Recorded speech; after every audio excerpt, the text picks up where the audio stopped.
What is going on, people? How's life there in the underworld? I'm just kidding. How's everyone doing?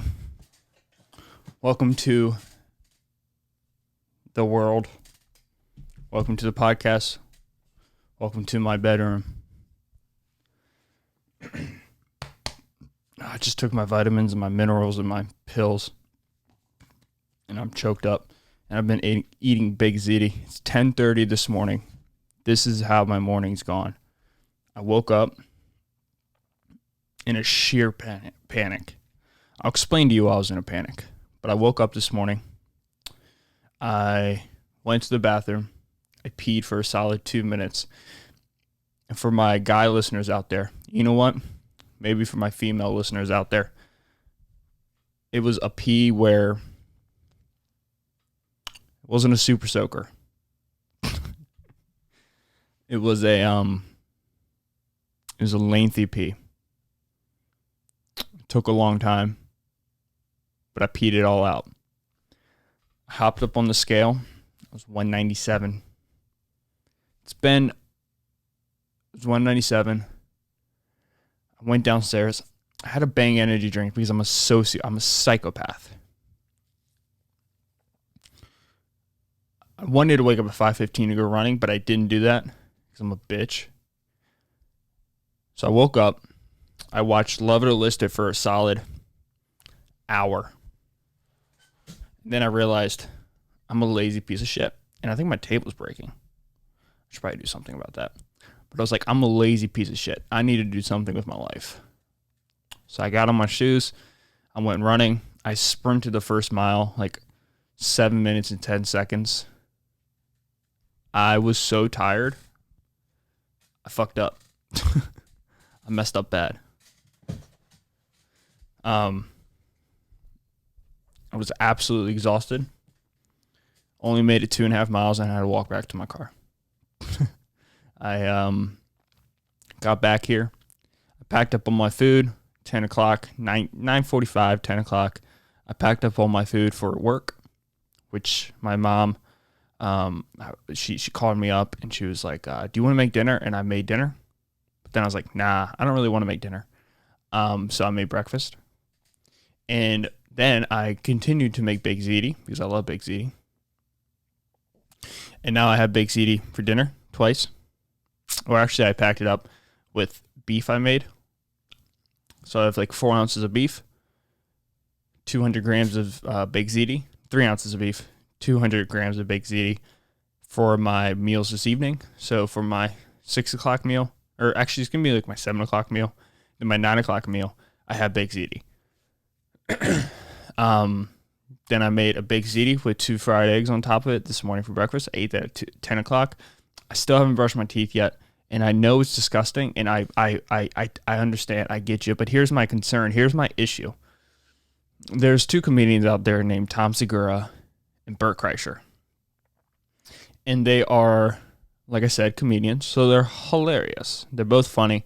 My girlfriend and I enjoy listening to Bert Kreischer together. I enjoy listening to Tom Segura separately. His humor is a lot more, I guess, dark/aggressive. If they had a baby, sociopath popped out.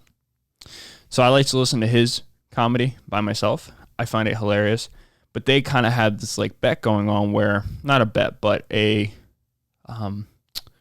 epiphany Tom Segura is having because Bert Kreischer doesn't brush his teeth till like midday. Now, if it's a regular day for me, let's just say if it's a regular day for me before the last 6 months, I would wake up, pop in the bathroom, brush my teeth, go to school. Every day I would wake up, brush my teeth. Every single day. First thing I did in the morning. Lately, these past 2 months, I haven't been brushing my teeth till after my run, which I think, it sounds crazy, but when I process it in my head, I don't think it's as crazy as it comes off as. Because if you wake up, so I wake up at 5:15. I want to be running by 5:45, 6 o'clock, be done by 7. And then I'm back home at 7:15, and then I brush my teeth. I don't want to wake up, brush the bad breath out of my mouth to just go run again and then get bad breath again.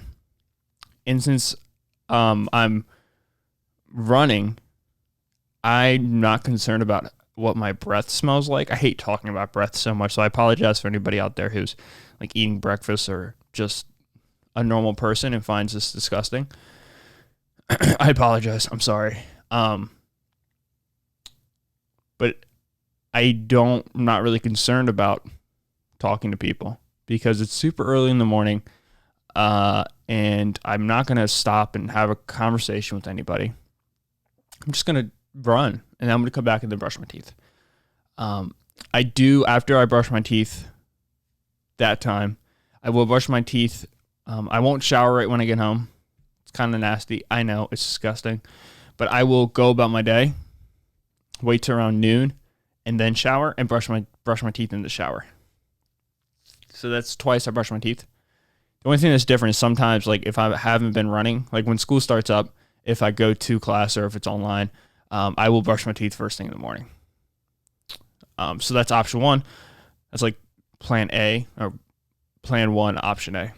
Plan one, option B would be brush my teeth after I run. Or in this situation, after I do a podcast. So then I'll brush my teeth midday. That's my favorite time to shower. Midday is the best time to shower. Because you feel like you're cheating. You feel like you're cheating against the world. Like you feel like you have, like the rest of the world doesn't have the luxury to shower. So you're showering and you feel like you have an advantage over the rest of the universe, which is stupid and it's childish. And I know that's not true. Stupid airplane. I'm trying to get to my notes because I have a lot of things I got to talk about because it's been a while. But let's just get into them. And then I brush my teeth after I get home from work. I shower again. So I shower twice a day. I brush my teeth between 3 or 4 times a day. Yeah. Once again, doesn't matter. Who cares, right? So, as you can tell, this podcast is on Friday. I fucked up, man. I messed up. I wanted to upload this podcast on Thursday, but I'm recording it on Thursday. And the reason why I'm recording it on Thursday, well, first, let's just talk about my weekend. I had a beautiful weekend. God, this is such an egotistical venture I've taken on, doing a podcast where it's just me. What a crazy concept. Like, there's nothing more narcissistic than this, right? Like, I don't think you can get more narcissistic than having your own podcast where you don't even like have like a lot of guests on. So we started off this weekend. The podcast you watched on Tuesday, I recorded it the whole week before because I knew I wasn't going to be here for the weekend and I wanted to stay on track, which is ironic because I fell off track after I got back. And it was a beautiful weekend. So we went to Blacksburg, Taylor and I, and we had a beautiful time. We stayed Friday, Saturday, and Sunday. Friday, we tried to drink mojitos. We are the worst drinkers known to this world. I don't know how to make a mojito. I've watched people at the bar make a mojito. I understand what a mojito is, but I didn't have a mixing cup. So I used a water bottle, like the bottles that you squeeze and the water shoots out, like football players when you're in football and they slam it up against your face mask and they spray the water into your mouth. And I'm not the biggest drinker around. So if I do drink, I like White Claw because it's simple, doesn't require any effort, and it's a buzz that is known to me. I enjoy that buzz. Wine is another buzz I enjoy. But we wanted to switch it up. She went away with her family like a couple weekends before, and she tried a mojito. She loved a mojito. So I'm like, okay, let's have mojitos. We should have went with White Claws. It's Friday night. We get mojitos.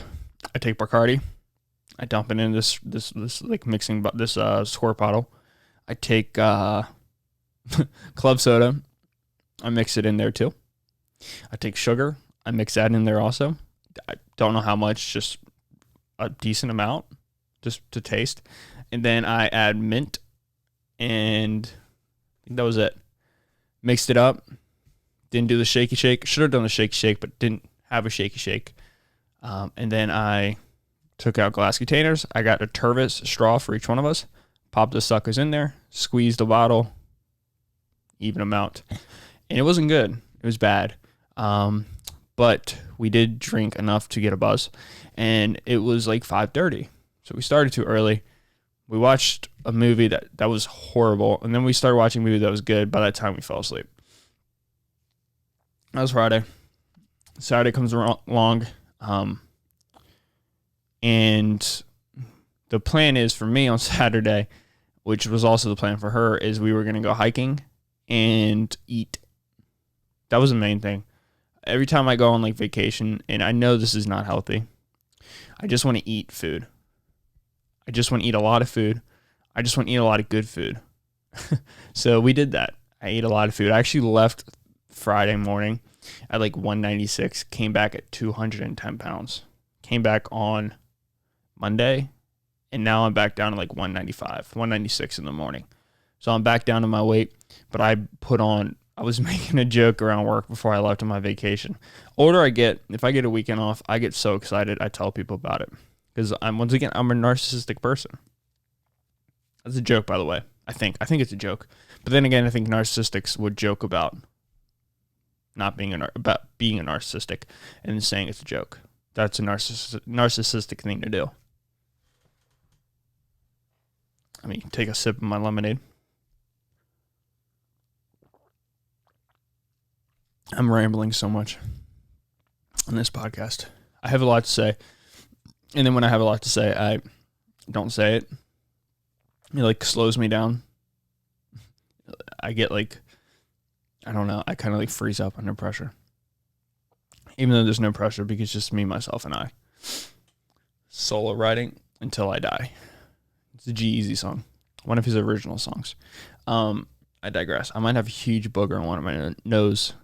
My nose, one of my nostrils. I have one nose, multiple nostrils.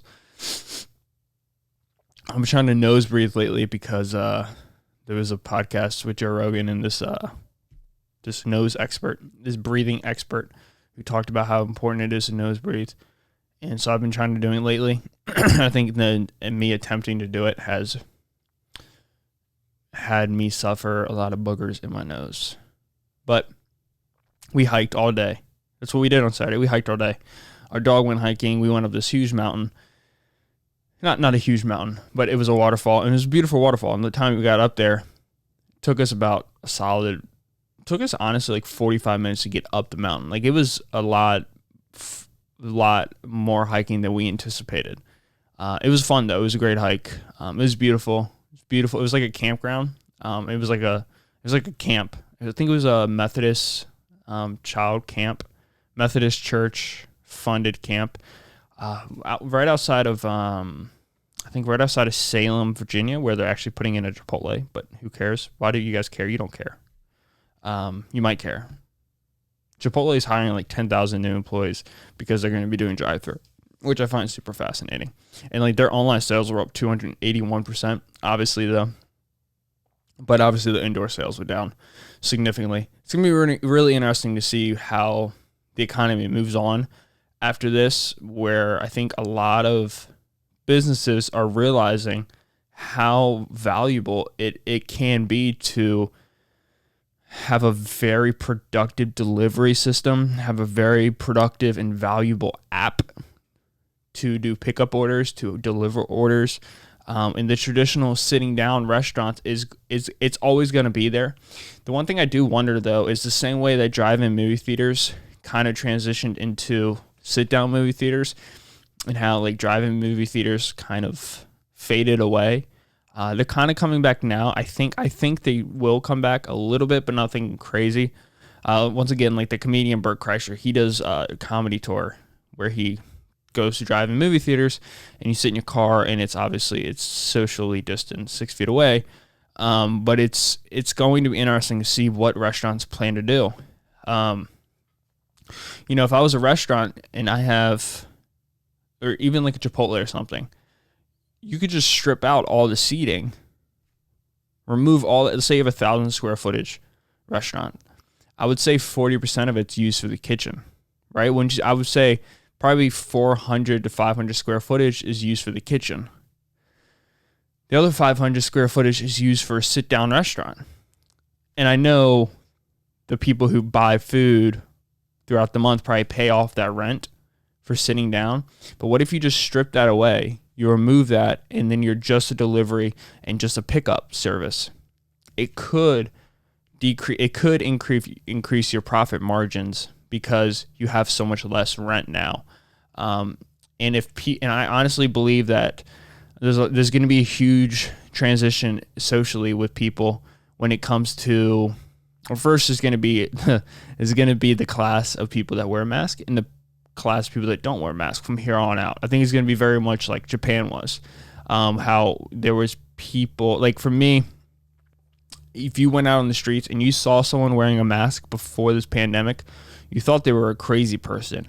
And that's not just me being an asshole, but that's just me speaking, I think, on a reality that most people can agree upon. If you were out doing anything and you saw somebody with a mask on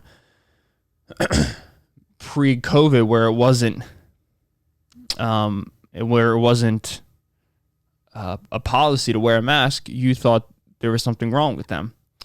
And now, obviously, it's the local governments, federal governments is forcing people to wear a mask, and now you see people without the mask. You can kind of assume where their position is on a lot of subjects because of them simply just not wearing a mask.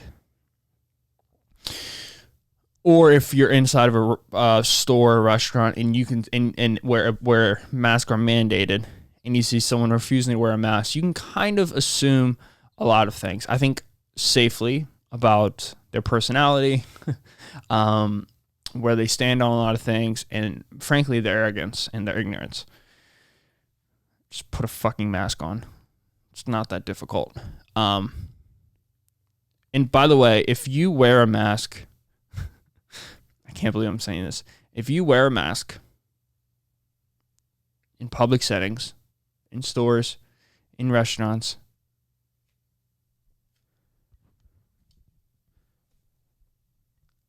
that doesn't make you a sheep.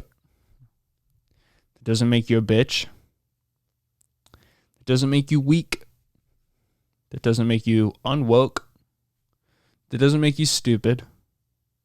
That doesn't make you a follower. Doesn't make you any of that shit. Makes you a smart person. Makes you a socially aware person. Makes you a friendly person. So when you hear people saying, fuck your rules, I don't need to wear a mask, that shit don't work. Those are words of somebody who is severely deficient in intelligence. I've ran into people who say that this virus is not real. Now, I'm not a scientist. I'm not even a smart person. Just not. And therefore, the argument now is going to be inserted that if you're not a smart person, you should question everything you listen to, everything you hear. Or you should do your own research. Do your own research. Look into it. Okay. The idea of refusing that this virus is real is the equivalent of refusing that the cold is real. There are symptoms that you get from a virus, and there's a test that comes back that says, yes, you have this. Now, if you want to believe that that is a human-made disease, where I would argue with you, I would argue at that point, yes, every disease is a human-made disease. The common cold it's the strength it is at now. The flu, the strength it is at now is because of pharmaceuticals killing it off, and then the bacteria has to grow and develop into something that's stronger. I'm aware of that biology. But what I wanted to say was there's a lot of fear mongering that if you wear a mask, you're a fucking bitch or you're a sheep. That's not true. Put on your mask. I think it makes you a stronger person to wear a mask. And I think it's absurd that people even would say that you're a sheep or if you're stupid or if you're a follower because you wear a mask. Fuck you people. Like, shut up. I don't know what you're talking about. Put a mask on when you're in public. Why? Because there's people out there who every day they wake up, they could barely breathe. If there's a way to stop anything to keep these people alive, why wouldn't you do it? And once again, I don't think you should be forced to wear a mask. I don't think you should be forced to wear a mask. And if you don't want to wear one, don't wear one. But at the same time, you shouldn't force other people with your ideas that you're a sheep if you do wear a mask. That's that.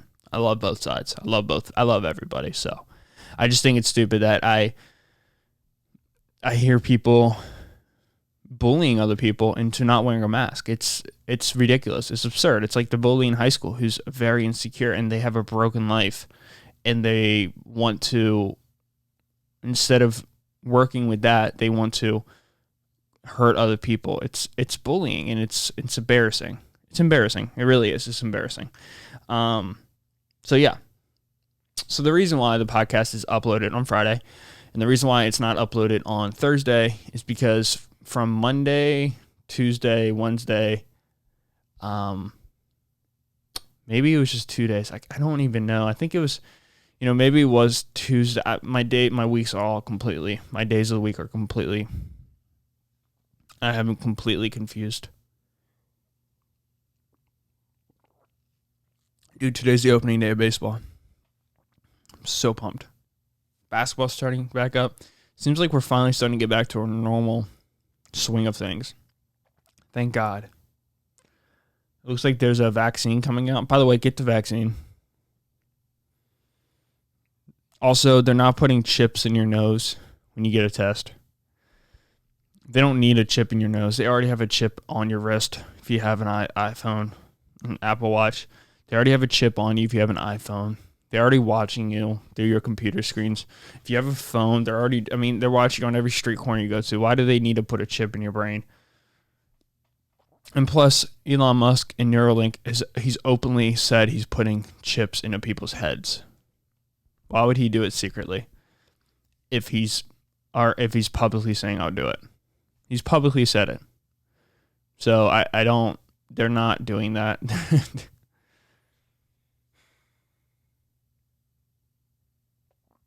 They're not putting a chip in your brain. Go get the test if you feel like you need to get the test. God, dude, this is just, it's chaos. So we take our dog back and she drank some water at the lake or at the waterfall. Didn't think anything of it, but mind you, we were out hiking for like 4 hours straight. I mean, we were out there for a while and then we walked again on Sunday and then we came back on Monday and she curls up in a really tight ball. And to a point where her hips look like they're almost uncomfortable. And she was hiking all week. She was hiking every day. We come back Monday. We wake up Tuesday and we go to bed Monday night. And she looks a bit bloated. And I'm kind of concerned because Taylor went to go feed her. And this is Riley we're talking about, my dog. And she was refusing to eat food.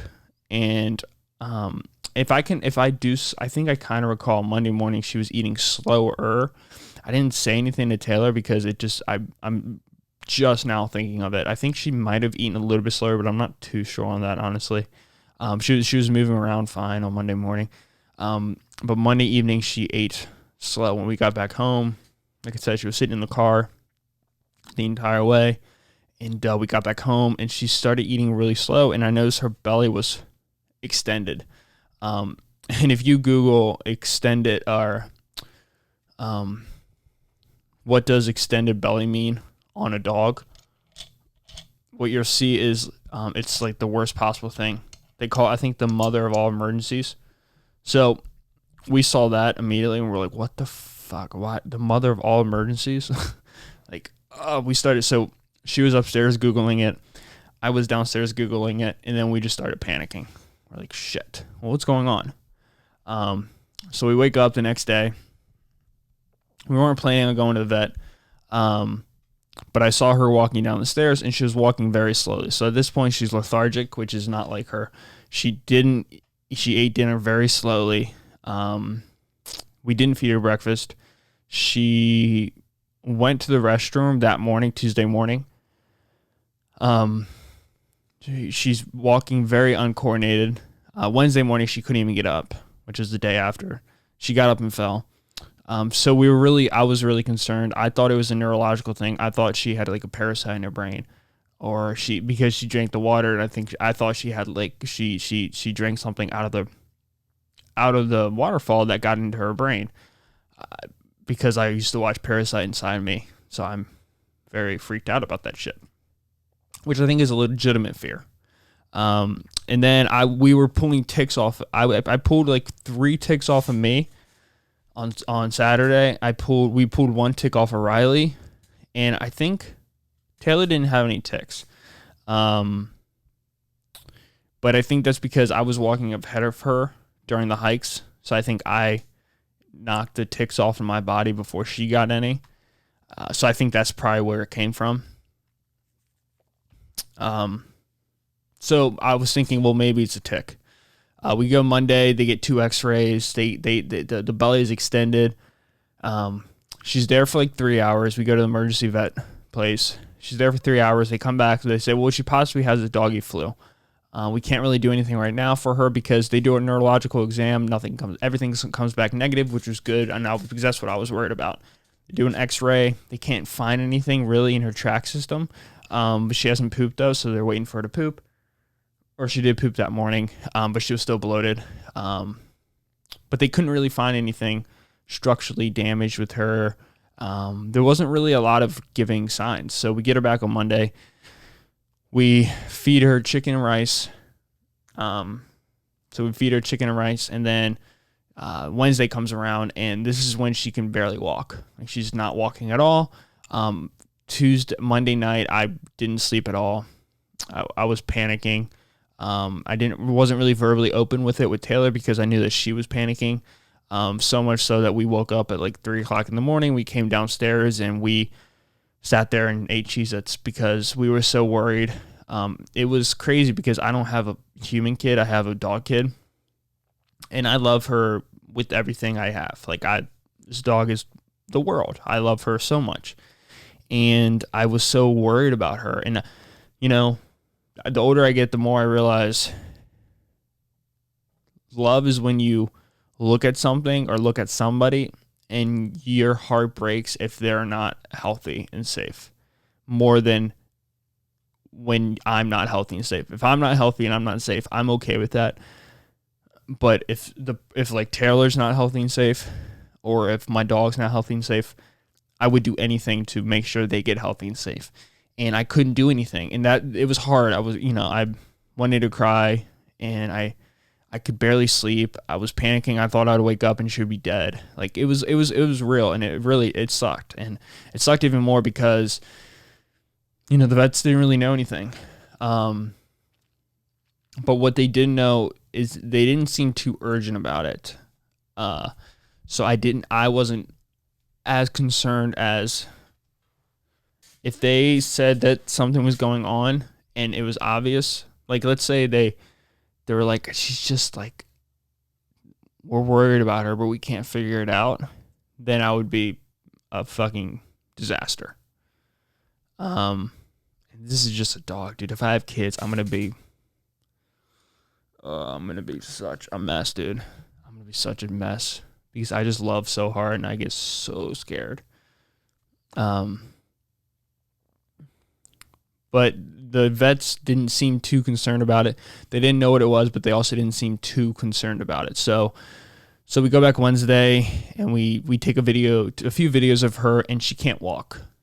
She's barely getting around. One point she went to get up and she just fell back down, and that's when I was like, fuck. And I was like, we're going to the vet again because she was walking downstairs and she couldn't walk. Her back left leg was it was not mobile. And so we take her there. And this time, so on Tuesday, they asked if we wanted blood work or an x-ray, and we chose x-ray. I almost said blood work because that's what I wanted, and I think that's what Taylor wanted too, but we were also concerned about structural damage. And the odds of her having a parasite in her brain was very, very low. So we just didn't do it. And honestly, it was a money thing too. Like we spent a decent amount of money throughout the whole thing, which is fine. I don't care because I care about her health more than anything. But I don't want to lie to you. So that wasn't a possible deciding factor on the reason why we didn't get blood work and X-ray on the same day. God, I gotta use the restroom so bad. I'm gonna try to get through this. And so Wednesday comes around and she's there for a little bit longer. Or actually, so Tuesday Taylor brought it back up there to the x-ray place, and she got a second x-ray, and it was pretty much the same thing. By this time her bloat went down a lot though, which was good because I think she did a lot of farting. I think gas was really built up inside of her body. So Wednesday comes around, we take her to the vet. They check her in. Taylor was like, I have coronavirus symptoms, which she did, just for like a day or two. And then we go behind the back, and you don't want to, when you say that, you just say it. You say that you have them because even if you have a stuffy nose, there's just no reason to risk it. Last thing you want is coronavirus to spread at a doggy place, and then no one can get their dog emergency checked on. So we go around back. The lady comes out in a hazmat shirt. They take Riley. And Riley's like, I don't want to go. But she's okay with it, though. They get blood work, and the results came back. I can read them off to you real quick. Where is she? Love you guys. Thank you so much for supporting this podcast every day. 106 episodes. If you're made it this far, just go ahead and like, comment, subscribe, leave a rating. Let's see if we can get 400 reviews on Apple before my birthday, which is September 9th. It's 2 months away. We can do it. I know we can do it. That's like a month and a half away. So after the blood work came back, all her chemistry looks good. So her liver, kidneys, all that was functioning fine, which I wasn't really too concerned about. Maybe her liver I was slightly concerned about, but other than that, I wasn't concerned. But everything came back fine, which was good and what we expected. She took the tick test, and she was positive for Lyme disease, which was not that concerning because she's had Lyme disease when we rescued her. She had Lyme disease before, and it stays in your system a lot like herpes will stay in your system, and it will flare up over time. So her body has the antibodies for it. So even if she got tested 8 more times, she would come back positive each time. And if let's say we just locked her in my room for the next 10 years, at the end of the 10 years, she would still test positive for it because it's in her system already. She tested positive for Lyme, which was fine. But she tested negative for all the other diseases, the common diseases that come with ticks, which I was like, thank God she doesn't have a parasite in her brain or she doesn't have a blood-borne illness. So I was like, cool, awesome. Once again, these are not concerns that I was open with because they were just like, I couldn't even rationalize them in my head. They were just there, but I couldn't like pinpoint where they were coming from. I just knew I was worried about them, you know. White blood cells, a normal count on white blood cells. There's a mild decrease in the her cortisol levels, or not cortisol, but a blood type. I sound so stupid, but a blood type that is commonly related to stress, and it was decreased because she was stressed the entire time. Her platelets is a little low, nothing to be worried about. Her red blood cells. Neurological is normal. She hasn't found anything on his exam. He hasn't found anything on her exam, so that was a good thing. He said you could have to get an MRI if he found something that was neurologically confusing to him. We would have to get an MRI, but we didn't get an MRI because he was great. I mean, the whole place was, I think it was Anne Arundel County Referral Veterinary Emergency Center. I highly recommend everybody go there. There's a suite. It obviously costs money because dogs are expensive, but it's worth it. They care a lot about your dogs. They're very nice. They're sweethearts. They come out to your dogs and make your dogs feel well. It was a great time, and this is my review on them on my podcast. I recommend them if your dog's having a seizure. They're great people. Everyone there was very nice. So we didn't worry about an MRI. Neurologically, she was okay. No need for antibiotics. They did give us an anti-inflammatory pain medication to just give her as needed. So right now she's just eating chicken and rice. She still hasn't pooped yet, but part of the irony of this medication is it can make you vomit or diarrhea, or it can make you constipated. So I think she's a little constipated right now. She really hasn't been drinking too much water, but she's back. She's functioning. Riley's back doing her doing the dog things, and we're very happy to have her back. And that, my friends, and this is going to be a shorter podcast, less than 40 minutes, but we're going to be back on track Tuesday and Thursday. I'm going to be uploading every Tuesday and Thursday again. I apologize for that delay in the day. I didn't think I was going to do a podcast on Friday. I thought my next podcast was going to be Tuesday, but I had time and I wanted to do one for you guys. I wanted to do one for myself because I wanted to communicate what was going on, and that is what was going on. I was just beyond stressed and anxious about my dog, so I didn't really feel like I didn't want to get on a podcast and have something go on as I was doing the podcast, and I wouldn't mentally be in it. But as of right now, she seems okay. Her character's back. She's bouncing around everywhere. She's right in front of me at the fridge whenever I open the fridge to get food. We're still waiting for her to poop, but I'll give you guys updates. I'll give you Riley updates on when she takes a shit or not, because that's what you guys care about. Shout out to my buddy Philip at the gym.